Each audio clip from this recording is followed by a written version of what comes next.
तो मैंने तमाम BCs को भी ये स्टैंडिंग इंस्ट्रक्शंस हैं कि जितने भी जो हमारे सिलेंडर्स हैं, चाहे वो किसी भी किस्म का सिलेंडर हो, जो हाउस होल्ड यूज के लिए, वो भी उनकी प्रॉपर इंस्पेक्शन, और जहां पे भी जो कॉम्प्रोमाइज्ड क्वालिटी है उसको फौरन सील करें। एक बिल्डिंग जो कि एक हाई राइज बिल्डिंग थी, 25 स्टोरी बिल्डिंग थी, और उसके अंदर तकरीबन 300 लोग, जिसमें होटल गेस्ट्स थे और होटल का स्टाफ था, विजिटर्स थे, वो सब उसके अंदर ट्रैप्ड थे। तो उसमें जिस तरह से थैंकफुली अल्लाह ताला का शुक्र है कि उससे 3 दिन पहले जो कराची में आग लगी थी गुल प्लाजा में, बहुत बड़ी ट्रेजेडी है वो भी, और अल्लाह ताला जो लवाहिकीन है उनको सब्र अता फरमाए, उनके लिए बहुत बड़ा दुख है। तो हम दुख की इस घड़ी में कराची वालों के साथ, कराची सिंध गवर्नमेंट के साथ, और जो डेथ्स हो गई हैं उनकी फैमिलीज़ के साथ हम खड़े हैं, और हम ये ऑफ़र भी करते हैं कि किसी किस्म की कोई भी सहूलत अगर या कोई भी हमारी हेल्प अगर चाहिए होगी तो वो हम ज़रूर ऑफ़र करेंगे। लेकिन उसके बाद जो मैंने मीटिंग की थी, अल्लाह ताला का ये बड़ा करम है कि वो 3 दिन पहले जो हमने मीटिंग की थी, हमने नए SOPs बनाए थे, रिवाइज्ड SOPs बनाए थे, ड्यूटीज़ असाइन की थी। उसकी वजह से एक बहुत बड़ी तबाही होने से अल्लाह ताला ने उसको बचा लिया। 300 लोग एक छोटा नंबर नहीं होता, 300 ख़ानदान है।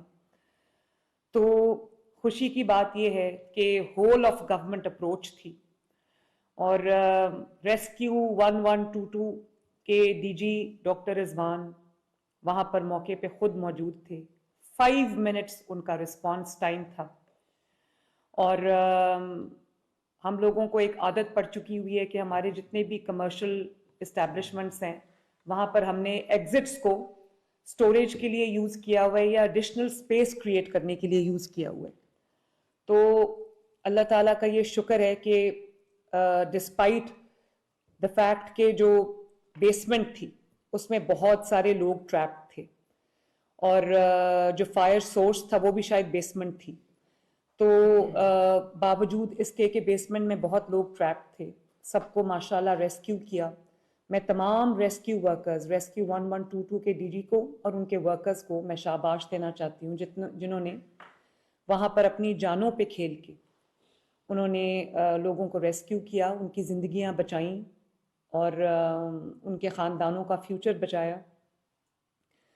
और सेफ सिटी कैमरास से, जिसके थ्रू मैं खुद पूरी डेवलपिंग सिचुएशन को मॉनिटर कर रही थी, सेफ सिटी कैमरास का हमें बहुत फ़ायदा हुआ है।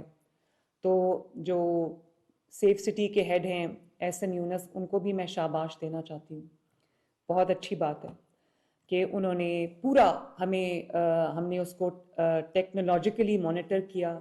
हमने टेक्नोलॉजी के थ्रू जो है वो बहुत हेल्प हो गई हमारी, तो ये बहुत अच्छी बात है। चीफ सेक्रेटरी साहब भी टाइम पे पहुँचे, एनर्जी के मिनिस्टर खुद फैसल खोखर साहब वहाँ पर तशरीफ़ ले गए और मॉनिटर किया पूरी सिचुएशन को। तो मेरा ख्याल है कि ये एक बहुत हौसला अफजा बात है कि पूरी गवर्नमेंट, जिस तरह फ्लड में पंजाब गवर्नमेंट पूरी it came together as one single unit आवाम को बचाने के लिए, इसी तरह अल्हम्दुलिल्लाह इसमें भी मेरे लिए बतौर चीफ एग्जीक्यूटिव एक बात बहुत बाइस इत्मीनान है, और वो ये है कि मेरी पूरी government becomes one unit in case of an emergency, and that is something to be proud of. Thank you very much everyone, शाबाश to all. और अब जो instructions आज जा रही हैं, learning from the accident, एक तो तमाम कमिश्नर्स और DCs और तमाम डिपार्टमेंट्स इस चीज़ को नोट कर लें कि ये एक फैंसी कॉन्सेप्ट नहीं है फायर फाइटिंग, या जो SOPs हम आज बता रहे हैं, या ये आज क्योंकि ये चीज़ बहुत इस वक्त रेलेवेंट है, तो ये आज के बाद ये चीज़ ख़त्म नहीं हो जानी चाहिए। ये हमारे जो KPIs हैं उसके अंदर ये बिल्ट इन होना चाहिए कि जो भी हम आज SOPs इम्प्लीमेंट कर रहे हैं, आज हम जो भी इक़दामात उठा रहे हैं, आज हम जो भी चीज़ें जो नाफिज कर रहे हैं, उसकी प्रॉपर मेंटेनेंस, उसको प्रॉपरली उसको हर दिन जो है वो फॉलो करना, ये मेंटेन करना, ये हमारी जिम्मेदारी है। और सिर्फ ऑप्टिक्स की हद तक ये नहीं रहना चाहिए। सबसे पहले तो मैं 1122 को उनकी परफॉर्मेंस देखते हुए मैं उनको ये भी कहना चाहती हूँ कि 1122 अब एक बहुत बड़ा इंस्टीट्यूशन बन गया जिसका सबसे इम्पॉर्टेंट काम है लोगों की ज़िंदगियाँ बचाना, चाहे वो किसी किस्म की भी आफत हो। तो 1122 डॉक्टर रिजवान, आप अपनी जितनी भी आपका इक्विपमेंट है, आपकी जो टेक्नोलॉजी है, आप उसको अपग्रेड करें। आपको जो चाहिए, जिस किस्म का भी आपको इक्विपमेंट चाहिए, जिस किस्म की भी आपको टेक्नोलॉजी चाहिए, अपने जो ह्यूमन रिसोर्स है आपका, उसकी कैपेसिटी बिल्डिंग के लिए, उनकी ट्रेनिंग के लिए आपको जिस मुल्क से जिस तरह की हेल्प चाहिए, we are at your beck and call.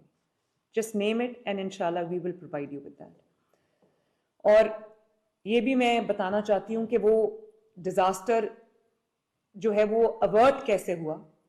वो अवर्ट ऐसे हुआ, it could have been a bigger disaster. वो अवर्ट ऐसे हुआ कि जो फायर हाइड्रेंट था वो ऑपरेशनल था, और अगर 3 दिन पहले जो अगर हम वो मीटिंग ना करते तो शायद एक ऑप्टिक्स के तौर पे चीज़ें, फायर एक्सटिंग्विशर्स भी रखे होते हैं, हाइड्रेंट्स भी रखे होते हैं, वो ऑपरेशनल नहीं होते।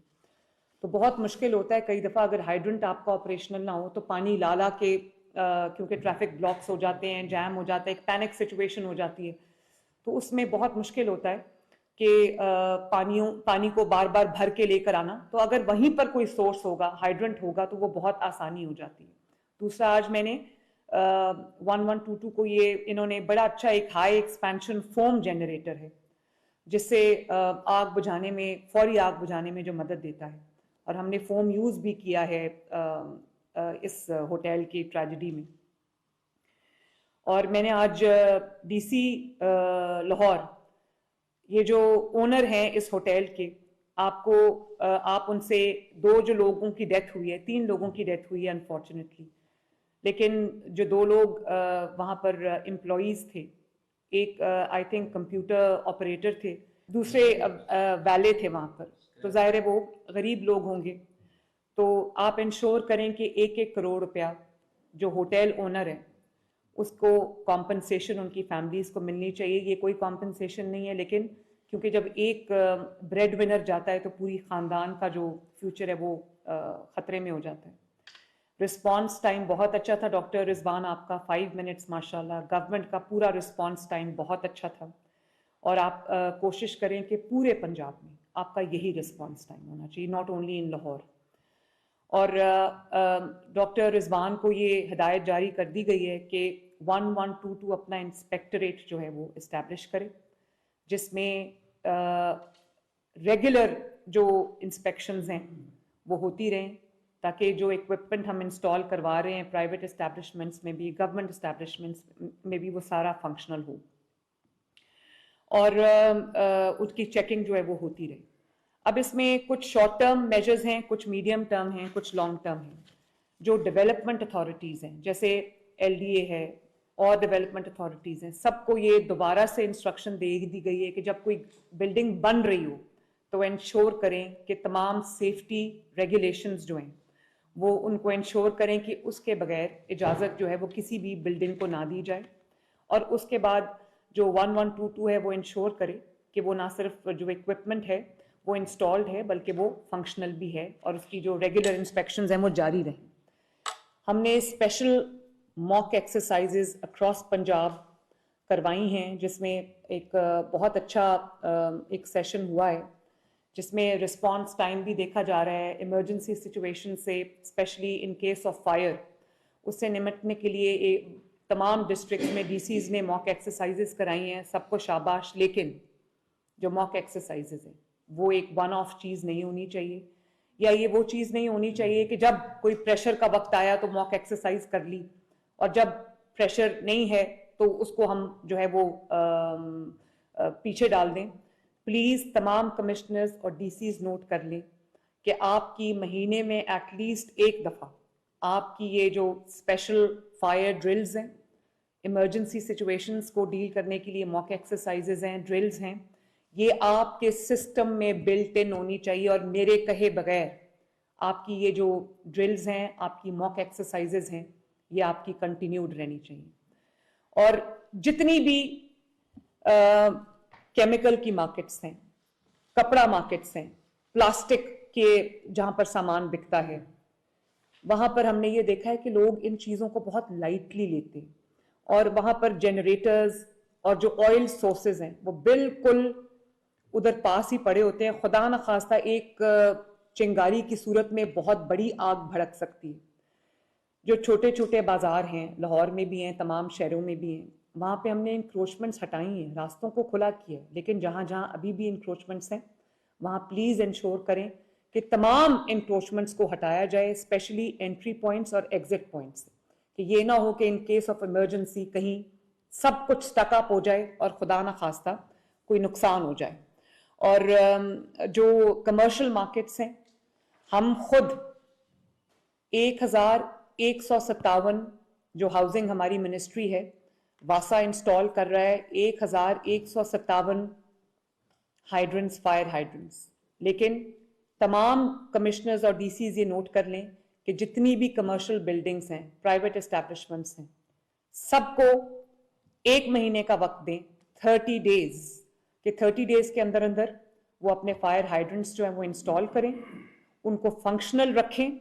उसके अलावा जो फायर एक्सटिंग्विशर्स हैं वो इंस्टॉल करें, वो फंक्शनल हो। वो ये ना हो कि वो एक्सपायरी डेट उनकी क्रॉस हो चुकी हो और सिर्फ सामने रखने की। तो मैंने तमाम डीसीज को भी ये स्टैंडिंग इंस्ट्रक्शंस हैं कि जितने भी जो हमारे सिलेंडर्स हैं, चाहे वो किसी भी किस्म का सिलेंडर हो, जो हाउस होल्ड यूज के लिए, वो भी उनकी प्रॉपर इंस्पेक्शन, और जहां पे भी जो कॉम्प्रोमाइज्ड क्वालिटी है उसको फौरन सील करें।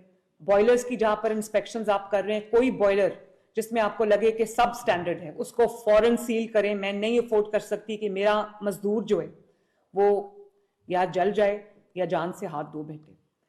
और जो इंक्रोचमेंट्स हैं वो हटाएं।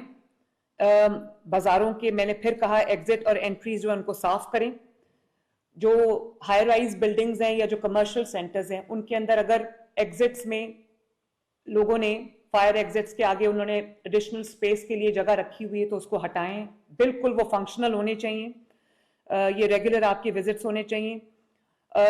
मीडियम टर्म में ज़ाहिर है इंक्रोचमेंट तो हटा रहे हैं, automatic sprinkling system, water sprinkling system हमारा होना चाहिए, ऑटोमेटिक स्प्रिंकलर्स होने चाहिए, फायर डैम्पर्स होने चाहिए। और आइंदा के लिए ये सब कुछ जो है ये बिल्ट इन होना चाहिए।